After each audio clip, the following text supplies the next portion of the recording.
کیونکہ مرنے کے بعد انسان کی قوت سماعت بہت ہی زیادہ تیز ہو جاتی ہے، جس طرح اس کی بصارت میں وسعت آ جاتی ہے کہ وہ زمین سے نگاہ اٹھاتا ہے تو ساتوں آسمانوں کے اوپر جنت تک اس کی نگاہ پہنچ جاتی ہے، اسی طرح وہ دور دور کی آوازیں سننے پر قادر ہو جاتا ہے، اللہ اس کو وسعت دیتا ہے۔ تو وہ ہم آرام سے بھی اگر پڑھیں گے، یعنی سورہ یاسین اگر اتنی آواز میں پڑھی کہ چلے آواز نکل رہی ہے تو بس ان تک کانوں تک گویا کہ پہنچ گئی، تو یہاں مراد یہ ہے کہ دل ہی دل میں نہ پڑھیں بلکہ زبان سے پڑھیں، کچھ نہ کچھ آواز نکالیں تاکہ والدین اس آواز کو سنیں،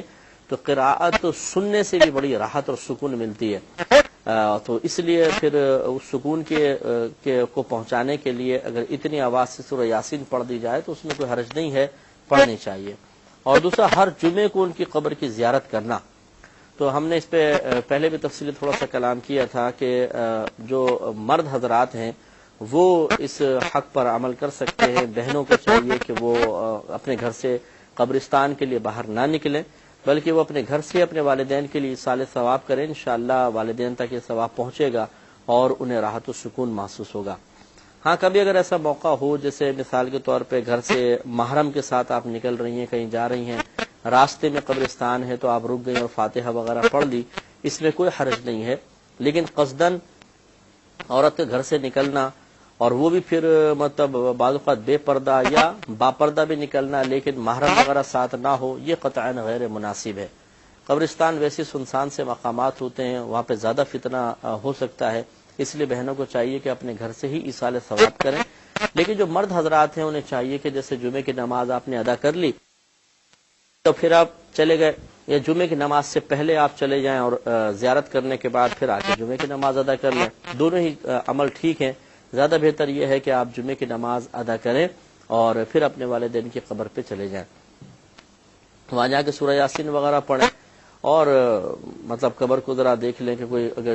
گڑھا وغیرہ ہو گیا ہے، کوئی سوراخ وغیرہ نہ ہو گیا ہو کہ بعض اوقات جانور اندر گھس جاتے ہیں، کیڑے مکوڑے، سانپ وغیرہ، تو وہ ذرا اس کی دیکھ بھال کر لیں۔ اور پانی وغیرہ ڈالنے سے بہرحال کوئی صاحب قبر کو کوئی نفع نہیں ہوتا ہے کہ آپ اگر قبر گیلی کر دیں گے، چھڑکاؤ کر دیں گے تو شاید ان کو اندر سکون ملنا شروع ہو جائے گا، ایسی بات نہیں ہوتی ہے۔ پانی ڈالنا کوئی ثواب کا کام نہیں، پانی ڈالنے سے کوئی مردے کے لیے راحت کا سامان نہیں ہے۔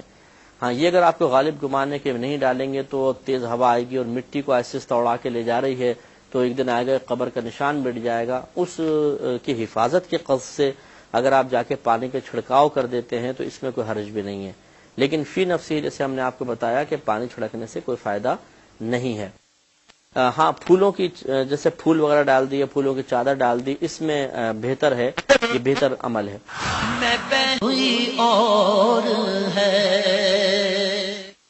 نبی کریم صلی اللہ علیہ وسلم ایک مرتبہ دو قبروں کے پاس سے گزرے جن کو عذاب ہو رہا تھا،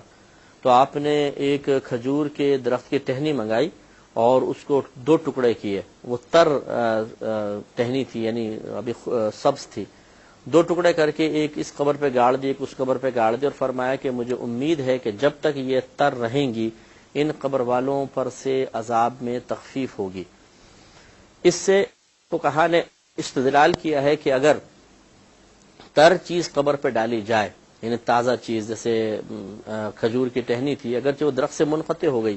لیکن جب تک وہ تر رہے گی وہ تسبیحات پڑھتی رہے گی، اور یہ تسبیحات چونکہ مردہ سنتا ہے اللہ تعالیٰ کی عطا سے تو ان کو راحت اور سکون ملے گا۔ اسی پر قیاس کر کے کہا گیا کہ اگر ہم پھول ڈالیں گے تو جب تک وہ گلاب کے پھول تر ہیں انشاءاللہ اس سے بھی مردے کو راحت اور سکون ملتا رہے گا اور اس کی تسبیحات سے وہ فائدہ حاصل کرے گا، تو اس پھول ڈالنے میں کوئی حرج نہیں۔ یوں ہی اگربتی جو سلگائی جاتی ہے اس سے مردے کو کوئی فائدہ نہیں ہوتا، اگر آپ یہ سمجھتے ہیں کہ شاید اگربتی سلگانے سے اس کی خوشبو اندر پہنچے گی تو ان کو خوشبو کی کوئی حاجت نہیں ہے اور نہ اس اگربتی سے فائدہ ہے، اور نہ اسے قبر پہ رکھنا چاہیے۔ قبر پہ گاڑ دیتے ہیں بعض اوقات، یہ غلط ہے، قبر پہ نہ گاڑے، قبر کے سائیڈ میں مطلب آپ گاڑ سکتے ہیں یا کوئی ایسا سٹینڈ وغیرہ ہو اس میں آپ لگا دیں،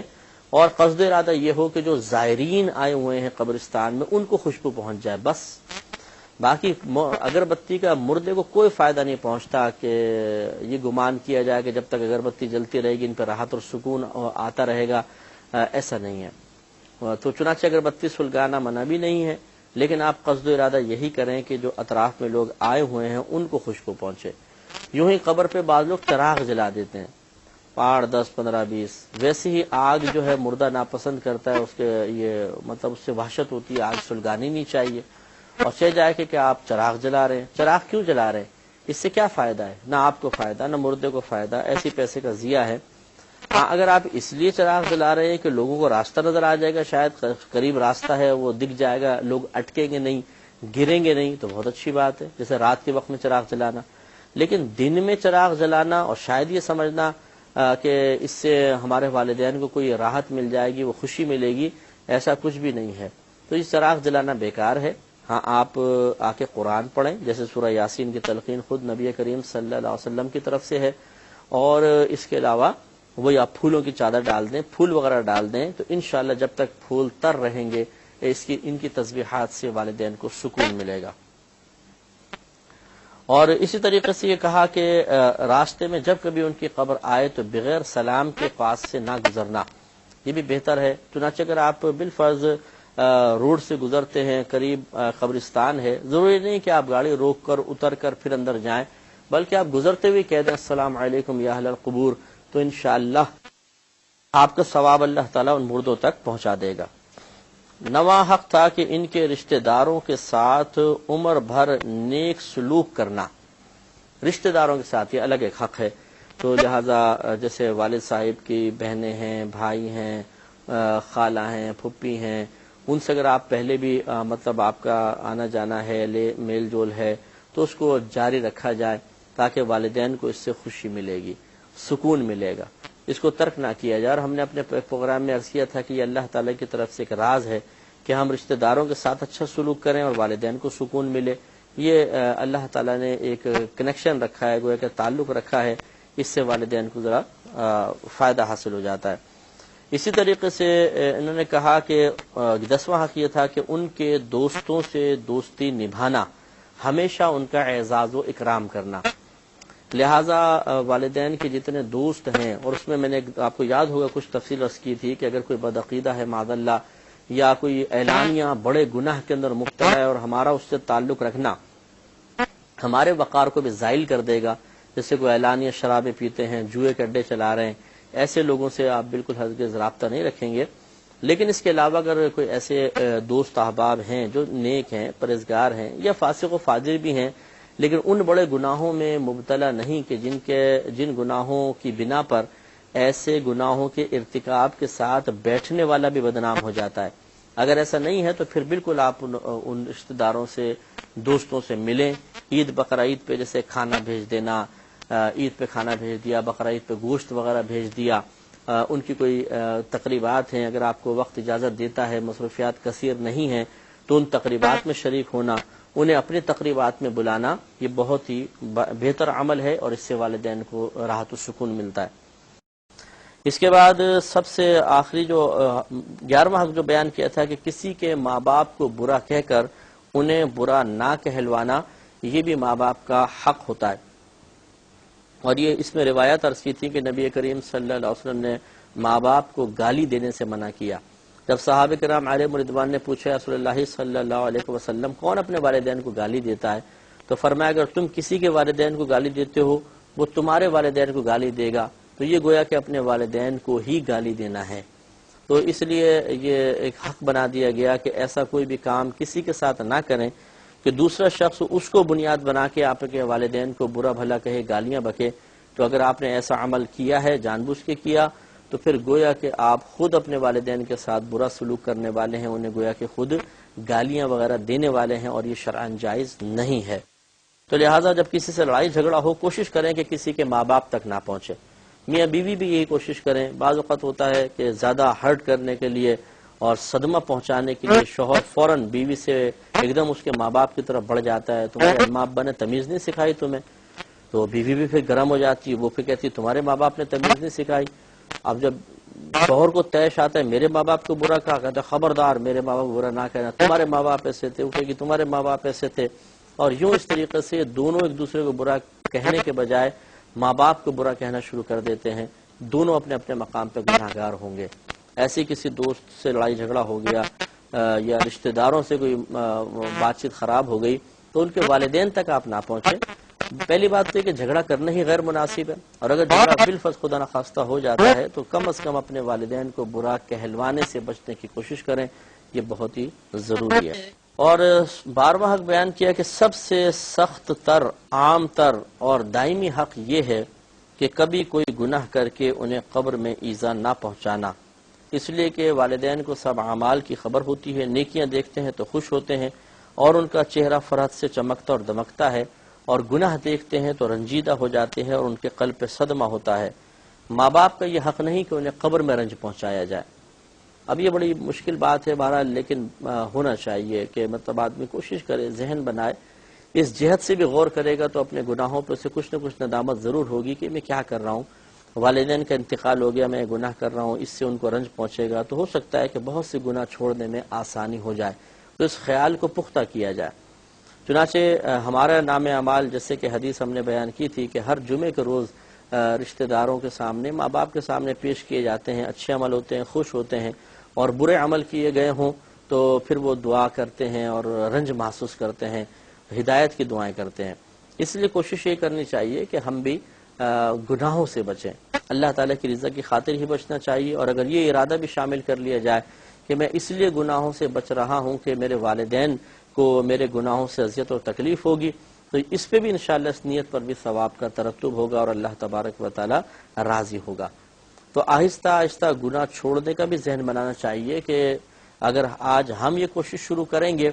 تو کل یہ اصل میں ہم والدین کے ساتھ حقیقتاً کر تو رہے ہیں، لیکن حقیقتاً ہم اپنے ساتھ کر رہے ہیں کہ اولاد جب دیکھے گی کہ ہمارے والدین گناہ نہیں کر رہے اور اپنے ماں باپ کے لیے، یعنی بچے سوچیں گے ہمارے دادا دادی نانا نانی کے لیے یہ لوگ گناہ چھوڑ رہے ہیں،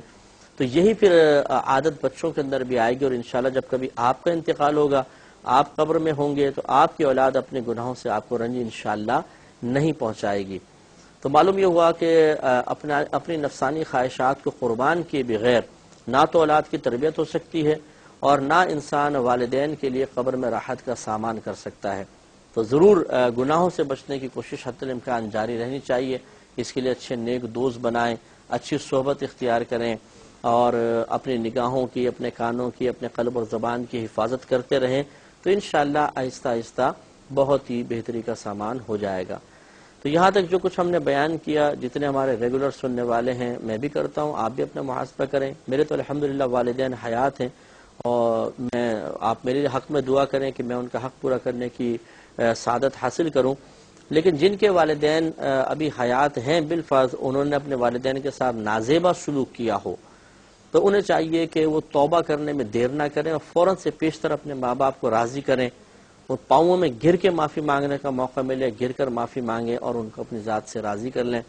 اور پھر ان کے لیے دعا کا سلسلہ جاری رہنا چاہیے، تحفے، تحائف اور ان کی خدمت کا سلسلہ اب کبھی منقطع نہ ہو، یہی بہتر ہے۔ اور جن کے والدین میں سے دونوں یا کوئی ایک انتقال کر گیا ہے تو انہیں چاہیے کہ اپنے والدین کی قبر کی زیارت کریں اور ان کو راحت و سکون، جیسے ہم نے طریقے بتائے، وہ راحت و سکون پہنچائیں، اور اللہ کی بارگاہ میں دعا کریں اگر غلطی ہو گئی تھی، نافرمانی ہو گئی تھی، کہ اللہ تعالیٰ مجھے معاف فرما، اور پھر اپنے والدین کو کثرت سے اصال ثواب کر کے، دعائیں مغفرت کر کے، ان کی قبور کی زیارت کر کے کسی بھی طریقے سے کوشش کریں کہ اللہ تعالیٰ اب بروز قیامت انہیں آپ سے راضی فرما دے۔ تو یہ کوئی مشکل کام نہیں ہے، انسان ایک دفعہ ہمت کر لے، کوشش کر لے تو سب ہو سکتا ہے۔ دنیا کے اندر یہ بھی ہوتا ہے کہ بعض اوقات والدین ایک لمبی بیماری میں مبتلا ہو جاتے ہیں جس سے بیزاریت پیدا ہوتی ہے، اور جب والدین فوت ہوتے ہیں تو بسا اوقات اولاد کی زبان نہیں، اس کے چہرے کی بشاشت بتا رہی ہوتی ہے کہ گویا کہ ایک بھاری بوجھ اتر گیا ہے اور اب ہمیں کچھ راحت و سکون ہوا ہے۔ تو ایسا بہرحال ایک فطری تقاضا بھی ہوتا ہے کہ مسلسل خدمت سے بھی، اور وہ بھی بہت سخت قسم کی خدمت سے، ایک قلب میں، ایک نفس میں بیزاریت سی پیدا ہوتی ہے، لیکن کبھی بھی یہ بیزاریت غالب نہیں آنی چاہیے۔ غالب آنے کا مطلب یہ ہے کہ جھنجھلاہٹ کا اظہار کرنا، بار بار چیزیں زور زور اٹھا کے پٹکنا، اور یار کیا مصیبت آ گئی ہے، یہ میرا کام نہیں ہو رہا، وہ میرا کام نہیں ہو رہا، تاکہ والدین کو اندازہ ہو جائے کہ ہماری خدمت کی وجہ سے یہ شخص ڈسٹرب ہے، تو پھر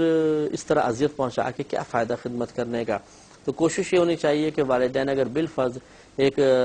لمبی آزمائش کا سبب بن رہے ہیں، تب بھی انسان صبر کرتا رہے کیونکہ عنقریب انہوں نے مر ہی جانا ہے، اور پھر آخرت کے حوالے سے ہی بس ہمیں دیکھنے کا موقع ملے گا. اس لیے دنیا میں بھی خدمت کریں، انتقال کر گئے تو آخرت میں بھی خدمت کے طریقے بتا دیے. اللہ تعالیٰ سے دعا ہے کہ رب کریم ان تمام باتوں پر ہم سب کو عمل پیرا ہونے کی توفیق عطا فرمائے. آمین. وآخر دعوانا ان الحمدللہ.